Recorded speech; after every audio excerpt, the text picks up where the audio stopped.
तो हम लोग बच्चा लोग को लेकर वहाँ से भाग कर आए। हिंदू भाई बहन रात से सबाई एगिए जान बचा कर भागा है। जल टंकी पानी में बीज दुआ है, गुलाब बीज दुआ है। अभी कल चला जाएगा फोर्स, परसों चला जाएगा, तब क्या होगा हम लोगों को पता नहीं है।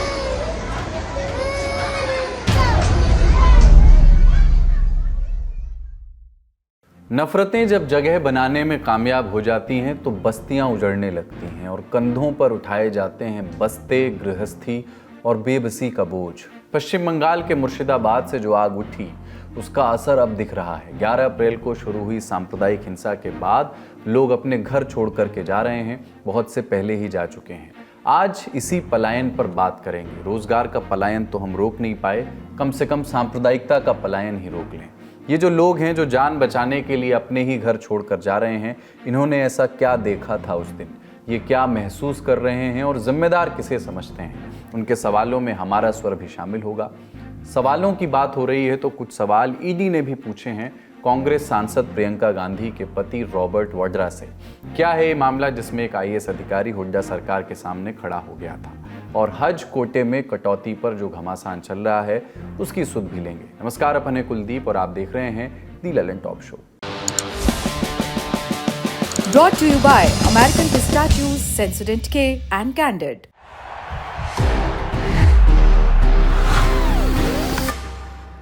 That's the power of pistachio. पश्चिम बंगाल के मुर्शिदाबाद में सांप्रदायिक हिंसा से भयभीत लोग अपने घरों से पलायन करने लगे हैं। खबरें हैं कि कई हिंदू परिवार गंगा नदी पार करके पड़ोस के मालदा जिले में शरण लेने पहुंच गए हैं। कुछ लोग झारखंड के पाकुड़ भी पहुंचे हैं। पलायन करने वालों की संख्या को लेकर कोई आधिकारिक आंकड़ा नहीं है, लेकिन मीडिया रिपोर्ट्स में संख्या 400 से ज़्यादा बताई गई है। अपना घर छोड़ने वालों में से ज़्यादातर महिलाएं, बच्चे और बूढ़े हैं। मालदा के परलालपुर के एक स्कूल को रिलीफ कैंप में तब्दील किया गया है। स्कूल में खाना बनाया जा रहा है, आराम करने के लिए बिस्तर उपलब्ध करवाए गए हैं, नवजात शिशुओं के लिए अलग से खाना तैयार किया जा रहा है, गर्भवती महिलाओं का ख्याल रखा जा रहा है, दवाइयों की भी व्यवस्था की गई है। लेकिन इस बीच पलायन करने वालों को बस एक ही सवाल खाया जा रहा है कि क्या वो कभी अपने घर लौट भी पाएंगे या नहीं। वो पूछ रहे हैं कि अपनी ही जमीन पर वो रिफ्यूजी कैसे बन गए। বাড়ি ফিরে তো যাবো, যে আমাদেরকে মমতাতেই কাজ করাচ্ছে। মমতা আমাদেরকে বাড়ি ঘর সব ফিরিয়ে দেখ, তাহলে তো আমরা যাবো না। আমরা কি করে যাবো? আমরা কোথায় থাকবো? তো আমরা যে ওখানে যাবো তো আমরা কি বাস করতে পারবো? আমাদের তো অত্যাচার খুব করছে, আমাদের ঘর বাড়িও লুট করে নিচ্ছে, আমাদেরকে হাঁসুয়া কাতি জ্বালিয়েছে, তালিয়ে মারছে। তো আমরা কি করে ওখানে যে বাস করবো? হ্যাঁ, ওখানে তো আমাদের একটা ক্যাম্প বসাতে হবে। ওদের বেশি চাপ আছে, আমরা অল্প হিন্দু, তো আমরা কি করে বাস করব? আমরাকে ওখানে একটা সারা জীবনের জন্য যেন ক্যাম্প বসা থাকে, আমরা যেন ভালোভাবে বাস করতে পারি, তাহলে যাব। हमारे साथी सिद्धांत मोहन और विजय ने भी इस रिलीफ कैंप में जाने का प्रयास किया, लेकिन उन्हें भीतर नहीं जाने दिया गया। जब उन्होंने पूछा कि जिन लोगों ने उन्हें रोका, उनसे पूछा कि क्या ऐसे निर्देश उनको दिए गए हैं, क्या इस संबंध में कोई कागज़ उनके पास है कि मीडिया को भीतर जाने से रोकना है, तब इसका कोई जवाब नहीं मिला। इस कैंप से इतर मुर्शिदाबाद में ललन टॉप ने कुछ और पीड़ितों से बात की। हम लोग सर घर पे ताला वगैरह, यहाँ बहुत ज़्यादा हल्ला हो रही थी, हम लोग ताला सर यहाँ बाहर में यहाँ बंद कर दिया हम लोग। तो अंदर में थे सर हम लोग सब बच्चे सबको आ करके, एक दुकान बढ़ा के भी आ चुके थे। तो उसके बाद फिर सर आया सर एक बेगा सर पूरा सर आया, पूरा सर तोड़ फोड़ करके सर बड़ा गेट तोड़ दिया हम लोग का वो वाला, और बोलते हैं कि आप लोग इन लोग को मारो पीटो कर रहे थे सर। हम लोग के बच्चे लोग को लेकर सर बहुत सहमे में थे। इस समय हम लोग बता नहीं सकते, बयान नहीं कर सकते हैं उस समय का सिचुएशन। हम लोग यहाँ पर हम लोग का सिचुएशन क्या था। कितने लोगों की भीड़ थी दीदी? बहुत ज्यादा, 400-500 से कम नहीं हो, 1000, 4-5 भी हो सकता है, 2000 भी हो सकता है, 2000 भी हो सकता, 2-3 हजार से कम नहीं था नहीं होगा वो लोग। यहाँ का जो नजदीकी थाना है शमशेरगंज, हम लोग फ्राइडे को 10 बार कॉल की, कोई भी पुलिस नहीं है। हर एक मोबाइल से हम लोग के घर पे कॉल गया है। तो हाथ में मंदिर तोड़ दिया और अल्लाह अल्लाह बोला उसको। अच्छा, कितने समय तक चलता रहा, कितना लंबा चलता रहा ये? 9 बजे बारी हाँ। 7 बजे से शुरू हुआ, 7 बजे 9টা থেকে বেলা 2 बजे तक। अच्छा, 8 बजे से लेके 2 बजे तक। और पुलिस कब आई? पुलिस तो नहीं आया, पुलिस तो सारा नहीं मिला। हमने आपको बताया था कि कैसे हिंसा का ये सिलसिला 8 अप्रैल को शुरू हुआ था और फिर 11 और 12 अप्रैल को भी हिंसा हुई। 12 अप्रैल को उन्मादी भीड़ ने शमशेरगंज में हरगोविंद दास और चंदन दास को उनके घर से निकालकर मार डाला था। इंडिया टुडे से जुड़े प्रवीण कुमार की रिपोर्ट के मुताबिक चंदन और हरगोविंद के परिवार वाले अपना घर छोड़ चुके हैं। उनके परिवार के 13 लोग जान बचाकर झारखंड के साहिबगंज पहुंचे हैं। इन लोगों ने बताया कि भीड़ ने धारदार हथियार से चंदन और हरगोविंद की हत्या की थी। झारखंड के पाकुड़ में भी कुछ पीड़ित परिवारों ने शरण ली है। हिंसा के पीड़ितों में से कुछ ने मुर्शिदाबाद में बीएसएफ तैनात करने की मांग की है, कुछ ने राष्ट्रपति शासन की मांग कर दी है। आप जानते हैं कि मुर्शिदाबाद जिला बांग्लादेश की सीमा से लगा हुआ है। ये मैप आप देखिए, आपको इसमें सांप्रदायिक हिंसा के हॉटस्पॉट्स भी दिखेंगे। मुर्शिदाबाद लंबे समय से संवेदनशील जिला भी रहा है। साल 2011 की जनगणना के मुताबिक यहाँ 66% आबादी मुसलमानों की है। सीएए एनआरसी के विरोध में भी यहाँ हिंसक विरोध प्रदर्शन हुए थे। पिछले साल रामनवमी के दौरान भी यहाँ हिंसा हुई थी। इस बीच राजनीतिक रस्साकशी भी जारी है। राज्य की मुख्य विपक्षी पार्टी बीजेपी सत्तारूढ़ टीएमसी पर तुष्टीकरण के आरोप लगा रही है। टीएमसी नेताओं का कहना है कि वक्फ कानून समाज को बांटने की साजिश है बीजेपी की। वहीं इस हिंसा को भड़काने वाले संभवतः बांग्लादेश से आए थे। जंगीपुर सांसद खलीलुर रहमान कहते हैं कि हिंसा करने वाले नादिया और मालदा जिले से पानी और सड़क के रास्ते आए। इससे पहले टीएमसी नेता कुणाल घोष ने बीएसएफ पर आरोप लगाते हुए कहा था कि उपद्रवियों को जानबूझकर बांग्लादेश से आने दिया गया। टीएमसी नेताओं के इन बयानों के बाद कुछ सवाल उठ रहे हैं। इन सवालों से पहले कुछ कॉन्टेक्स्ट आपको देते हैं। मुर्शिदाबाद टीएमसी का गढ़ माना जाता है। जिले की 22 विधानसभा सीटों में से 20 टीएमसी के पास हैं। कौन कौन सी? फरक्का, शमशेरगंज, सूती, जंगीपुर, रघुनाथगंज, सागर दिघी, लाल गोला, भगवान गोला, रानी नगर, नबाग्राम, खारग्राम, बुरवान, कांदी, भरतपुर, रेजी नगर, बेलडांगा, हरिहर पारा, नौदा, डोमकल और जलांगी जैसी विधानसभा सीटें जो हैं वो टीएमसी का गढ़ हैं। वहीं जिले का वास्ता 3 लोकसभा सीटों से पड़ता है, जंगीपुर, मुर्शिदाबाद और बहरामपुर। तीनों ही लोकसभा सीटों पर टीएमसी काबिज है। नगर पालिकाओं और पंचायत समितियों में भी टीएमसी का ही वर्चस्व है। राज्य की पुलिस और राज्य की इंटेलिजेंस की भी जिम्मेदारी प्रदेश सरकार की ही है। इसलिए ममता बनर्जी के नेतृत्व वाली सरकार से सवाल पूछे जाने चाहिए कि हिंसा के पहले और हिंसा के बाद भी ये पूरा तंत्र, ये पूरा सिस्टम धरा का धरा कैसे रह गया। पश्चिम बंगाल सरकार की ओर से इन सवालों के जवाब आएंगे या नहीं मालूम।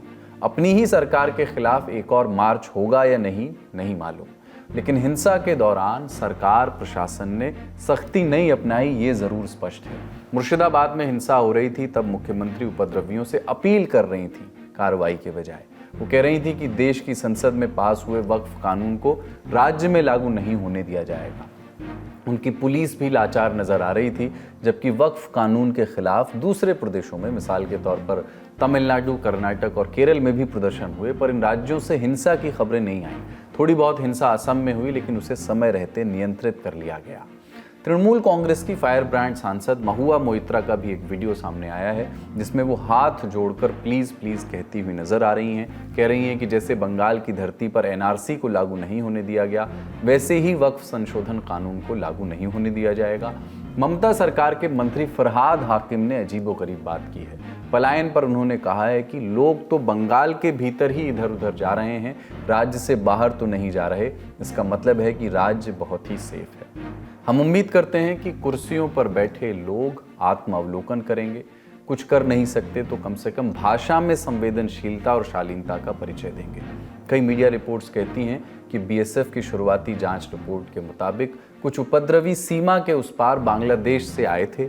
इसमें कट्टरपंथी संगठन अंसार उल्लाह का नाम भी सामने आ रहा है। हिंदुस्तान टाइम्स की खबर है कि केंद्रीय गृह मंत्रालय को भी इस बारे में सूचित किया गया है। अभी इस खबर की आधिकारिक पुष्टि नहीं हुई है। मुर्शिदाबाद से लेकर नदिया तक भारत बांग्लादेश बॉर्डर का हिस्सा खुला हुआ है। इसके चलते बॉर्डर पार से घुसपैठ की घटनाएं होती हैं। बॉर्डर से लगे बांग्लादेश के कुछ जिले कट्टरपंथी गतिविधियों के लिए भी कुख्यात हैं। इसलिए हमें अपनी सीमाओं की सुरक्षा को भी सुदृढ़ करने की ज़रूरत तो है। इस पूरी अराजकता के बीच उम्मीद की हल्की हल्की सी रोशनी भी दिख रही है। मुर्शिदाबाद के हिंदू और मुसलमान समुदाय के लोग शांति की अपीलें कर रहे हैं। उनका कहना है कि बाहरी लोगों ने उनके ज़िले का माहौल ख़राब कर दिया। हमारे साथी सिद्धांत और विजय की रिपोर्ट का ये हिस्सा देखिए। हम लोग का यहाँ तो ऐसा पोजीशन कभी नहीं था। हिंदू मुस्लिम में इतना भाईचारा था, हम लोग जो एक पात में 2 आदमी खाते हैं हम लोग। कभी हम लोग का कुछ नहीं होता है। आपको पता नहीं चलेगा जो ये मुस्लिम है, हम ऐसे हम लोग चला फिरा करते हैं। लेकिन ये तो सोच का बाहर हो गया। आके तो पूरी हिंदू लोग का घर का गेट पकड़ के औरत को गाली देना, गेट खोलने से जैसे रेप हो जाएगा, इस टाइप का काम किया इस बार। यह तो बहुत दुकान है। हमारा घर है, ये है हिंदू का घर है, सामने तो मुस्लिम का बाहर के लोग थे क्या? क्योंकि यहाँ के मुसलमानों के आप लोग बाहर का मतलब क्या दिल्ली से तो नहीं आया ना? बाहर का नहीं है तो बाहर का दिल्ली से तो नहीं आया ना। बाहर का मतलब क्या होगा? हम हमारा गांव का चिंते हैं तो यहाँ का आदमी दूसरा गया कि दूसरा का कहाँ आया इस टाइप का। आप एग्जाम देते हैं ना, अलग जगह सेंटर गया कहीं? अलग अलग सेंटर, बस यही सेंटर है। हम लोग का भाईचारा है, इसलिए तो हम लोग एक साथ में खड़ा होकर हैं, बातचीत हो रहा है। जो भी हो समझिएगा ना, इतना बड़ा इंसिडेंट होने के बाद भी वो दादा का दुकान जला दिया तो उनको बोलने का टाइम है, मेरा आँख से आंसू निकल गया। वो बोल रहा है कि अभी अब मेरा आँख से आंसू निकला, मेरा दिल में पत्थर लगा कर बैठा हुआ था घर में। ये तो लूट का प्लान ही माफिक काम हुआ है, लूट करने के लिए। लूटेरा लोग आया था, कहाँ से आया था? सब पूरा टोटली लूटेरा लोग कि लूटा है। सिर्फ आपका वक्फ बिल का प्रोटेस्ट होने से तो प्रोटेस्ट होगा, शांति प्रिय प्रोटेस्ट होगा, लूट तो नहीं होगा भैया। बड़ा आंदोलन हुआ है। जो लोग आया था लूटने के लिए आया था सिर्फ। इसके अलावा इंडिया टुडे के राजेश शाह की रिपोर्ट बताती है कि कुछ पीड़ित परिवार वापस भी लौट रहे हैं। इधर पश्चिम बंगाल के ADG law and order Javed Shamim ने भी जानकारी दी है कि अब हिंसा की कोई रिपोर्ट नहीं आ रही। 200 से ज़्यादा लोगों को गिरफ्तार कर लिया गया है। इनमें चंदन दास और हरगोविंद दास की हत्या के आरोपी कालू नदाब और दिलदार नदाब भी शामिल हैं। इस खबर में इतना ही। अब अगली खबर की बारी। SLS और पैराबेन गॉन तो उसका करंट ऑन। What then? इसके पोटेशियम आयंस करें टूट का करंट गॉन, लाइफ का करंट ऑन। कांग्रेस सांसद प्रियंका गांधी वाड्रा के पति और बिजनेसमैन रॉबर्ट वाड्रा की बात करते हैं। प्रवर्तन निदेशालय यानी ईडी ने रॉबर्ट वाड्रा को 15 अप्रैल की सुबह पूछताछ के लिए अपने दफ्तर बुलाया। मामला वाड्रा की कंपनी स्काईलाइट हॉस्पिटैलिटी और real estate company DLF universal limited के बीच हुए जमीन सौदे से जुड़ा हुआ है। रॉबर्ट वाड्रा पर आरोप क्या हैं, उन्होंने पूछताछ के बाद क्या कहा, इसे विस्तार से समझ लेते हैं। रॉबर्ट वाड्रा ने साल 2007 में स्काईलाइट हॉस्पिटैलिटी नाम की एक कंपनी शुरू की थी। कंपनी की शुरुआती पूंजी केवल 1 लाख रुपए थी। कंपनी ने अगले साल यानी 2008 में गुरुग्राम के मानेसर शिकोहपुर में ओमकारेश्वर प्रॉपर्टीज से 3.5 एकड़ जमीन 7.5 करोड़ रुपए में खरीदी। इंडियन एक्सप्रेस के वरिंद्र भाटिया के रिपोर्ट के मुताबिक खरीद के महज 24 घंटे के बाद ही जमीन का म्यूटेशन स्काईलाइट के नाम हो गया। मतलब सरकारी दस्तावेजों में जमीन का मालिकाना हक वाड्रा की कंपनी के नाम दर्ज हो गया। अमूमन ये प्रक्रिया इतनी जल्दी पूरी नहीं होती और इसमें कम से कम 3 महीने लग जाते हैं। उस वक्त हरियाणा में भूपेंद्र सिंह हुड्डा के नेतृत्व वाली कांग्रेस सरकार थी। रिपोर्ट बताती है कि सरकार ने स्काईलाइट को इस जमीन पर हाउसिंग प्रोजेक्ट बनाने की इजाजत दी। इससे जमीन के दाम बढ़ गए। इसके कुछ महीने बाद जून 2008 में DLF ने इस जमीन को 58 करोड़ रुपए में खरीद लिया। मतलब कुछ ही महीनों में वाड्रा की जमीन की कीमत करीब 700% तक बढ़ गई। साल 2012 में इस जमीन का मालिकाना हक DLF के नाम दर्ज हो गया। लेकिन रॉबर्ट वाड्रा को झटका दिया एक IAS अधिकारी ने, नाम अशोक खेमका। खेमका उस वक्त हरियाणा में लैंड होल्डिंग्स और रिकॉर्ड्स के डायरेक्टर जनरल DG थे। उन्होंने अक्टूबर 2012 में जमीन ट्रांसफर की प्रक्रिया को रद्द कर दिया। इसके कुछ घंटों बाद ही 11 अक्टूबर 2012 को हुड्डा सरकार ने खेमका का ट्रांसफर के आदेश जारी कर दिए। लेकिन खेमका ने अपनी जांच रोकी नहीं, अपनी जांच उन्होंने जारी रखी और 15 अक्टूबर 2012 को म्यूटेशन रद्द करने का आदेश दे दिया। आदेश में कहा गया कि हस्तांतरण की प्रक्रिया गलत तरीके से अपनाई गई है। इसके बाद हरियाणा सरकार ने 3 वरिष्ठ IAS अधिकारियों की एक कमेटी बनाई और अप्रैल 2013 में वाड्रा और DLF को क्लीन चिट दे दी गई। साल बदला, सरकार बदली। 2014 में सत्ता में आने के बाद मनोहर लाल खट्टर की बीजेपी सरकार ने जस्टिस ढींगरा आयोग बनाया। आयोग ने 31 अगस्त 2016 को 182 पन्नों की रिपोर्ट दी, लेकिन इसे कभी सार्वजनिक नहीं किया गया। लेकिन इंडियन एक्सप्रेस ने सूत्रों के हवाले से लिखा कि रिपोर्ट ने हुड्डा के खिलाफ जांच की सिफारिश की थी। इसके बाद साल 2018 में रॉबर्ट वाड्रा, भूपेंद्र हुड्डा, DLF और ओमकारेश्वर प्रॉपर्टीज के खिलाफ आपराधिक साजिश, धोखाधड़ी, जालसाजी और prevention of money laundering act PMLA के तहत FIR दर्ज की गई। इस मामले की जांच का जिम्मा ईडी को दिया गया है। एजेंसी जमीन घोटाले को लेकर के जांच कर रही है और रॉबर्ट वाड्रा को 1 महीने में दूसरी बार समन भेजा गया है। वाड्रा ने कहा है कि केस में कुछ नहीं है, वरना इसमें 20 साल नहीं लगते। या जब मैं लोगों के हित में बोलता हूँ, जब भी मैं माइनॉरिटीज के लिए बोलता हूँ, जब भी मैं जो सरकार चल रही है उनकी नाकामियों में बोलूंगा मैं सोच भी रहा हूँ राजनीति में आने के लिए, तो ये लोग दुरुपयोग करेंगे, एजेंसियों का इस्तेमाल करेंगे। केस में कुछ है ही नहीं यार, 20 साल थोड़ी ना लगेंगे कुछ जुड़ने के लिए। 15 बारी गया हूँ, 10 बारी बैठा हूँ और 10 घंटे बैठा हूँ और 23,000 डॉक्यूमेंट दिए हैं। फिर से एक हफ्ते में बोलते हैं सारे 23,000 डॉक्यूमेंट दोबारा दो, ऐसे थोड़ा ना चलता है यार। लेकिन ये पहला मौका नहीं है जब रॉबर्ट वाड्रा पर मनी लॉन्ड्रिंग के तहत केस दर्ज हुआ है। उनके ऊपर इस तरह के और भी आरोप लगते रहे हैं। कई बार वाड्रा को पूछताछ के लिए बुलाया जा चुका है। बड़ी खबरों को यहीं विराम देते हैं और चलते हैं अब सुर्खियों की ओर। Candid dusting powder, 4 skin problems का एक expert solution. Candid dusting powder, हटा खुजली, लगा कैंडिड। हम ईडी की बात कर रहे थे और ईडी ने ही एक और बड़ी कार्रवाई की है। एजेंसी ने कांग्रेस के शीर्ष नेताओं सोनिया गांधी और राहुल गांधी के खिलाफ चार्जशीट दाखिल कर दी है। ये चार्जशीट नेशनल हेराल्ड अखबार से जुड़े मनी लॉन्ड्रिंग मामले में दाखिल की गई है। दिल्ली की राउज एवेन्यू कोर्ट में दायर इस चार्जशीट में राहुल गांधी, सोनिया गांधी, कांग्रेस ओवरसीज के प्रमुख सैम पित्रोदा के साथ राजीव गांधी फाउंडेशन के ट्रस्टी सुमन दुबे का भी नाम है। कोर्ट ने इस मामले की सुनवाई के लिए 25 अप्रैल की तारीख तय की है। चार्जशीट मनी लॉन्ड्रिंग एक्ट कानून पीएमएलए 2002 की धारा 44 और 45 के तहत दायर की गई है। ये मामला एसोसिएट जर्नल्स लिमिटेड एजेएल को यंग इंडिया लिमिटेड द्वारा खरीदने में कथित वित्तीय गड़बड़ी और पैसे के दुरुपयोग से जुड़ा है। नेशनल हेराल्ड अखबार को पहले एजीएल छापती थी। बीजेपी नेता सुब्रमण्यम स्वामी ने 2014 में दिल्ली की एक अदालत में इस संबंध में एक शिकायत की थी। उनका आरोप है कि यंग इंडिया ने एजेएल की 2000 करोड़ रुपए से ज्यादा की संपत्तियों को केवल 50 लाख रुपए में हासिल कर लिया। ईडी ने 2021 में इस मामले की औपचारिक जांच शुरू की थी। ईडी का दावा है कि एजेएल की संपत्तियों से जुड़े 988 करोड़ रुपए की मनी लॉन्ड्रिंग हुई है। इससे पहले 11 अप्रैल को ईडी ने दिल्ली, मुंबई और लखनऊ के प्रॉपर्टी रजिस्ट्रार को नोटिस जारी किए थे, जहां एसोसिएटेड जर्नल्स लिमिटेड की संपत्तियां हैं। इस पूरे मामले में राहुल गांधी और सोनिया गांधी से पूछताछ हो चुकी है। पहला आरोप यह है कि मात्र 50 लाख रुपए खर्च करके 2000 करोड़ रुपए की नेशनल हेराल्ड की 3 प्रॉपर्टीज, दिल्ली, मुंबई और लखनऊ की तीनों प्रॉपर्टीज जो हैं उसको हथियाने का षड्यंत्र करना और हथियाने की कोशिश करना। उसके अलावा दूसरा बड़ा आरोप यह लगाया गया है कि 18 करोड़ रुपए के बोगस डोनेशंस यानी कि फर्जी दान भी वहां पर दिखाया गया है। तीसरा आरोप यह लगाया हुआ है कि इन प्रॉपर्टीज के जरिए 38 करोड़ रुपए का एडवांस रेंट भी लिया गया था, यानी कि किराया लिया गया था। और ये आरोप ईडी क्यों लगा रही है? क्योंकि ईडी के मुताबिक जब उन्होंने मामले की जांच शुरू की तो यंग इंडियन प्राइवेट लिमिटेड, जिसके की डायरेक्टर्स राहुल गांधी और सोनिया गांधी हैं, इसका जब इस ऑर्गेनाइजेशन को जब बनाया गया था उस वक्त यह कहा गया था कि ये नॉन प्रॉफिट ऑर्गेनाइजेशन, यानी कोई मुनाफा नहीं कमाएंगे।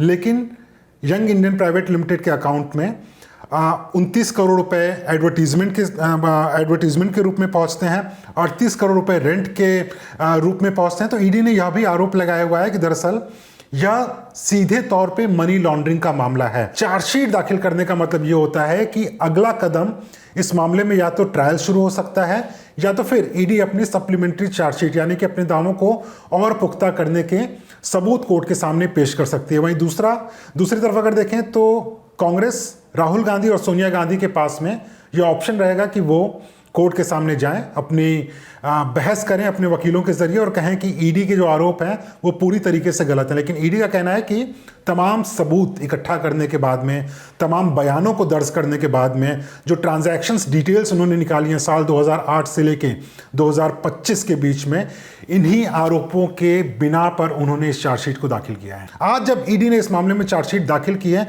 तो कांग्रेस के तमाम बड़े नेता जो हैं, चाहे पृथ्वीराज चौहान की बात कर लें, टॉम वडक्कन की बात कर लें, जो उनकी स्पोक्स पर्सन है उनकी बात कर लें, सारे नेता एक स्वर में बोल रहे हैं कि इस मामले में ईडी की जो चार्जशीट है वो एक राजनीतिक षड्यंत्र के तहत किया गया है। वो कांग्रेस की आवाज़ को दबाना चाहते हैं, वो कांग्रेस के विस्तार को नहीं देखना चाहते हैं और इसी के लिए बीजेपी के कहने पर ये चार्जशीट दाखिल की गई है। लेकिन जो बीजेपी के नेता हैं, चाहे वो नलिन कोहली की बात कर रहे हैं या बीजेपी के जो बड़े नेता हैं, उनका साफ तौर पे ये कहना है कि ये तो आम प्रक्रिया है। बीते दिनों खबर आई थी कि सऊदी अरब के अधिकारियों ने भारत के लिए हज कोटे में सीटों की कटौती कर दी।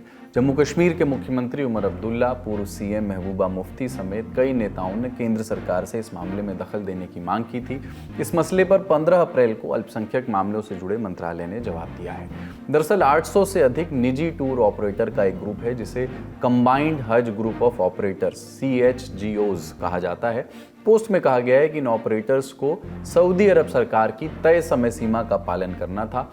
इसमें निर्धारित समय में मक्का के पास मीना शहर में यात्रियों के ठहरने और उनके ट्रांसपोर्टेशन से संबंधित बातों के कॉन्ट्रैक्ट को पूरा करना शामिल था, लेकिन ये तय समय सीमा में नहीं हो सका। मंत्रालय ने आगे लिखा कि भारत सरकार के प्रयासों के बाद सऊदी हज मंत्रालय ने CHGOs के लिए हज पोर्टल फिर से खोलने और मीना में उपलब्ध जगह के आधार पर 10,000 हज यात्रियों को जगह देने पर सहमति दी है। मंत्रालय ने CHGOs को निर्देश दिया है कि वे जल्द से जल्द अपनी प्रक्रिया पूरी करें। मंत्रालय ने यह भी बताया कि हज कोटा में पिछले 10 सालों में बढ़ोतरी हुई है। हज यात्रियों की संख्या साल 2014 में 1,36,020 से बढ़कर 2025 में 1,75,025 हो गई।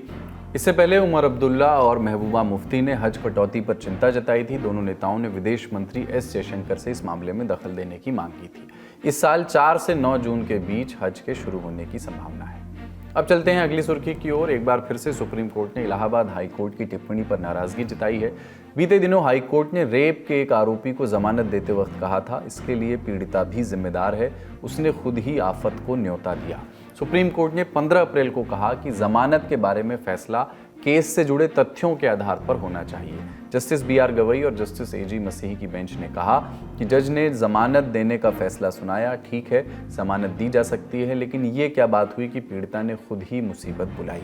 हाईकोर्ट के जज का नाम लिए बिना सुप्रीम कोर्ट ने कहा कि जजों को अपने शब्दों को लेकर के सचेत रहना चाहिए और अपनी अप्रोच के प्रति संवेदनशील होना चाहिए। पूरा मामला सितंबर 2024 का है, जब नोएडा के एक कॉलेज में पोस्ट ग्रेजुएशन की स्टूडेंट अपनी 3 दोस्तों के साथ दिल्ली के एक बार में गई थी। वहां उसकी मुलाकात कुछ लड़कों से हुई। FIR के मुताबिक पीड़िता और बाकी लड़के रात 3 बजे तक बार में रुके। इस दौरान पीड़िता ने शराब पी। निश्चल नाम का आरोपी पीड़िता को बार बार अपने साथ चलने के लिए कह रहा था। पीड़िता ने उसके घर जाकर आराम करने पर सहमति जताई, लेकिन आरोपी उसे नोएडा में अपने घर ले जाने की जगह गुरुग्राम में अपने रिश्तेदार के फ्लैट पर ले गया, जहां उसने उसके साथ कथित तौर पर रेप किया। पीड़िता ने नोएडा के एक थाने में FIR दर्ज करवाई। आरोपी को 11 दिसंबर 2024 को गिरफ्तार कर लिया गया।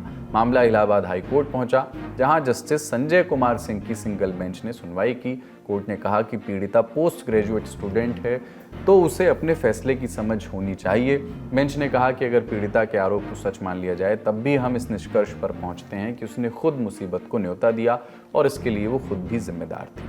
अब जाते जाते एक राहत भरी खबर। वाणिज्य और उद्योग मंत्रालय ने मार्च महीने के महंगाई के आंकड़े जारी किए हैं। दोनों ही तरह की महंगाई दर में कमी देखी गई है। खुदरा महंगाई दर गिरकर 3.34% पर आ गई है। ये पिछले लगभग 6 साल में सबसे कम है। वहीं थोक महंगाई दर 2.05% हो गई है। फरवरी 2025 में ये 3.61% थी। महंगाई दर कम होने की सबसे बड़ी वजह है खाने की चीज़ों की कीमतों में आई कमी। पिछले साल ये कीमतें बहुत ज़्यादा थी, हाल के महीनों में इनमें काफ़ी कमी देखी गई है। सब्जियां, अंडे, दाल, मांस, अनाज और दूध जैसे खाद्य पदार्थों की कीमतों में कमी देखी जा रही है। सुर्खियां यहीं ख़त्म होती है। अब जाते जाते एक ज़रूरी घोषणा। इस बार guest in the newsroom में मेहमान हैं विख्यात गीतकार और गायक स्वानंद किरकिरे। रविवार को ये बातचीत आपके सुपुर्द होगी। अगली सूचना 40 रूल्स ऑफ लव जैसी धांसू किताब लिखने वाली एलिफ शफाक के साथ हमने किताबवाला में बातचीत की है, जिसमें राइटर्स को कुछ गजब के टिप्स दिए गए हैं। ये इंटरव्यू 16 अप्रैल को 2 बजे हमारे चैनल पर आपको मिलेगा, देखना ना भूलें। आज के ललन टॉप शो में इतना ही। अपना और अपनों का ख्याल रखिए, देखते रहिए दी ललन टॉप। शुक्रिया, शुभ रात्रि। बिक्की जॉन प्यार का भूखा, काऊ के धन दौलत का नाव। अंधेरा मुझे प्रिय है, मुझे अंधेरे की औलादों से क्या नफरत होगा।